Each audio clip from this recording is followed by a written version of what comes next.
Something that I don't really see a lot of in the Fakemon community on YouTube and other places online is pixel art or just Pokemon sprite art, which is really strange because there are a whole lot of sprite artists out there, but no one in my algorithm, I guess, is doing the sort of thing that I want to try out today. If anything, I'm seeing a lot more 3D models than sprite art. And I guess it makes sense because a lot of the modern Pokemon games, they're all 3D these days and have been for over 10 years, so I can't blame people for opting for 3D models rather than 2D sprites. But I want to go back in the day and just make some very classic Pokemon sprite art using a Fakemon that I've made on this channel in the past at some point in one of the videos.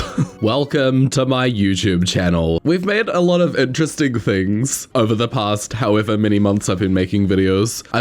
This is my 40th video that I'm making right now, so that's exciting. I really loved the Split Pre-Evolutions video. That was a lot of fun. I could make an Evolution, but I also want to specifically do a Gen 3 styled sprite, so maybe an Evolution wouldn't be the best because Eevee is just not in the Hoenn region for some reason. I can't do my Plusle and Minun stuff because if I do one of them, then I have to do the other. And your boy's only got time for one Fakemon. I'm so sorry. The Poke Rap, I still need to put that on Spotify. I could pick something from the third Pokemon counterparts video because I guess it's my most popular video, but it still just feels too recent. Maybe I need to dive back. Or one of my convergent Hoenn forms. That could actually work because I want to do Gen 3 styled sprite art. It could be a really good opportunity to sort of jump into that. I mean, Primeaena could be a really good one to start off with. It's got very minimal colors. I can pretty much base it off the Poochyena sprite. I think we could go with Primeaena. Primeaena it is. So the other thing I want to do is to go into the Pokemon database. Shout out Pokemon database. I'll put their link in the description. And then I'm gonna search up Poochyena. Where are you? You'll be somewhere. Here we go. Look at him right there. And I'm going to base the sprite on Poochyena.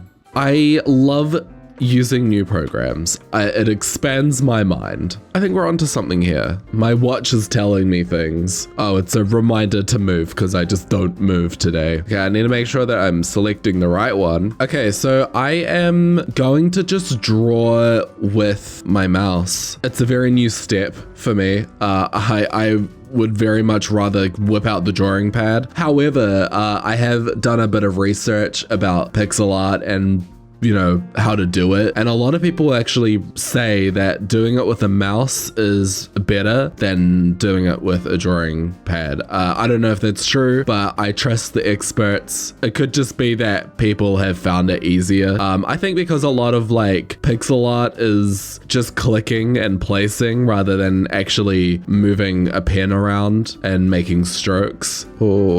Oh no. I feel like I'm not gonna get the proportions right. That's the biggest fear for me. I'm just gonna sketch it. I'm gonna do it like I would a drawing, because I think that's what people do with sprite art as well. You sketch it out. You don't just go ahead and start making the final product. It's not a very good way to approach your artwork unless you're a god. Do I need to get in closer? I think I'll do that when I'm doing the details, but I think right now I'm fine. It feels like I've drawn something very strange.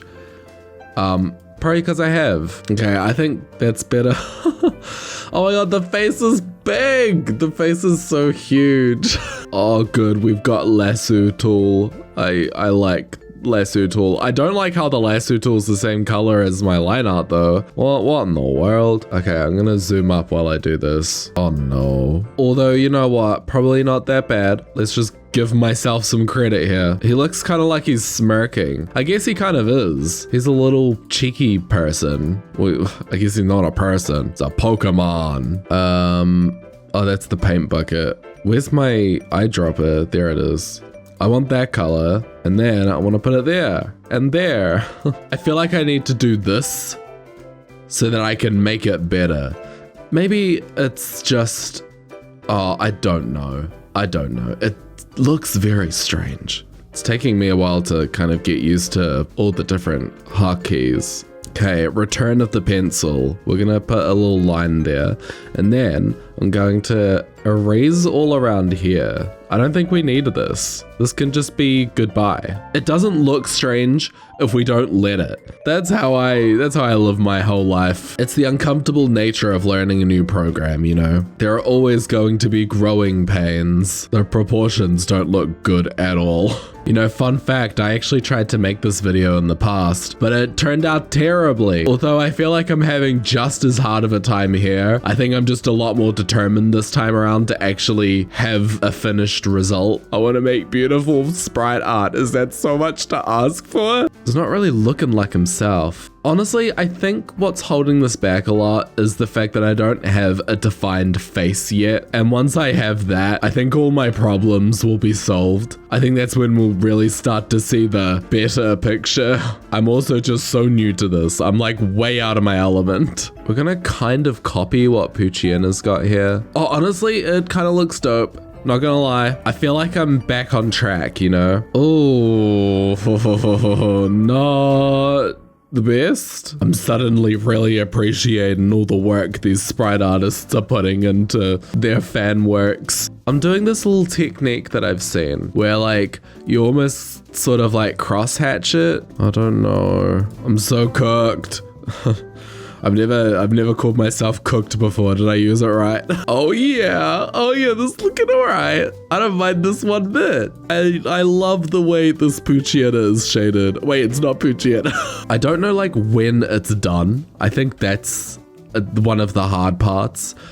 I don't know how to tell. With my illustrations, I have a very tried and true process. I know exactly when something is beginning and ending. I know the steps I need to do to get to a certain result. And I can confidently be like, oh yeah, when this is done, it's done. Like I don't need to add any more to it. Which, you know, it's taken a lot of years to get to that point. It's a very tough thing to do as an artist, is to know when to stop. And now I'm experiencing that all over again. I just hope you know that like this is not a tutorial as well. In fact, this is probably gonna look very terrible. So basically what I'm doing here is just like adding a bit of variance in the line art. And in fact, it doesn't tend to look, whoa, I'm liking it. I'm liking it a lot. Anyways, what was I saying? You can tell I designed these fakemon with like a completely narrow point of view. I didn't think about how this artwork could be used in like any kind of practical way. I just wanted it to look pretty. You can kind of feel like a little bit spontaneous with how you do it. Like it feels like a very precise art form because I guess it's like pixel placement, but you know, you don't have to be pixel perfect, I guess. I feel like there's room to have fun with this for a lot of freedom in the artwork. I don't think that there's like some vigorous rules that need to be followed. And if there are, then like I'm definitely not following. But like, is it done? Is that done? I don't know. I really don't know. Like I've been working on it for like quite a while. I don't know what I'm doing. I've literally just like opened up this program for maybe the 4th time in my entire life, and I tried to make something. Already I can see, compared to my reference image, the perspective, like the proportions are completely off. I did try to be a bit more creative with the shading and highlighting. I didn't want it to just be a clone of the official artwork. And also like the pose is a little different as well. He's kind of sneaking in from like doing a bit of like a sidewalk. I also didn't want it to be like a carbon copy of Poochyina's sprite. I know that I could have just taken Poochyina's sprite and edited it, but that's not really in the spirit of what I wanted to do today. I wanted to make something completely, well, you know, as original as you can get when you're making convergent forms. If you haven't seen the Route 101 forms, convergent forms video, then I will also link that below. Feel free to go take a look at it if you want to learn more about Poochyina. Huge spoiler, not much is different. It's just a fighting type Poochyina, but you can see my process on making him all the way back in that video. Yeah, I hope you enjoyed this week's video. I'm sorry, it's very, very different to all my other videos, but I'm traveling as you're watching this. I'm not Pokemon at home. So I kind of had to put what I could together for this week. But good news, once I'm back for the foreseeable future. I'm not going to be doing any big trips, or I don't have like a whole lot of stuff on over the next couple of months. I'm going to be able to lock in and focus a bit more on videos and also my other work as well that I do on the side. So lots to look forward to. Don't forget to subscribe for my channel if you haven't already. I upload new videos every single Fakemon Friday or Saturday if you live on Mirage Island just like me. I'm wishing you all a very great rest of your weeks. Have a great weekend, and I'll see you next Friday. Bye bye.